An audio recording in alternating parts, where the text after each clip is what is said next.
Yaxşımısınızlar dostlar, bugün Dubay'daki mekteplerini görürüz. Bu bir başlangıçtan, hatta YS'den başlap to'liq o'ttirilib bitgucha o'qiydigan bir mektep, International School. Qo'sh bakayım babama. Mektepten avval telefonda görüştük ve hazır yüz turani görüşüş için geldik. Merhaba arkadaşlar, şu an Elif'in okulunu yazdırmak için okula geldik. 100 turan imtihanda birinci sınıf kirish için birden 50 yazalışı ve İngilizce çoğun küçük harflerin hepsi küçük yazalışı gerek. Elif 100 turan imtihandan ötdi. Mektep Elifni qabul qilishni qaror qildi, lekin Emiratis'ten ID'si çıkış gerek. Hazır mektepning ichidagi sinflarni ko'rib ketib boramiz. Mektepning shifoxonasi, bir doktor ve 2 sestra bor. Bu başlangıç birinci sınıfdan dershanesi 13 o'quvchi bir sınıfta o'qiydi ekan.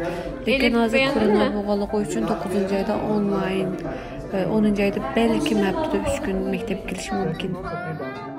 Usul dershanesi, usul derslari Mishada ilib berildi ekan. Mektepning oshxonasi Mishada qog'i pul to'lab bersak, qavlan bolalar tomoq yeydi ekan, yoki o'zi uyida kelgan tomoqlarni o'sha o'tirib pis bo'ldi ekan.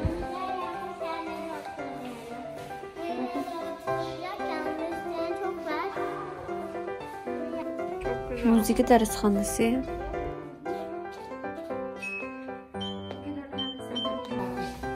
Kompüter dershanesi.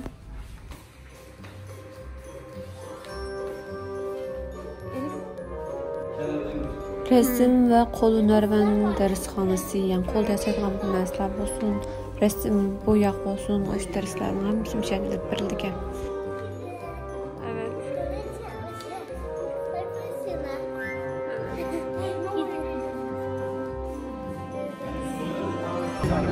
Suzuş dershanesi, suzuş müsabaqasi müşahede edilib berildi ekan. Evet.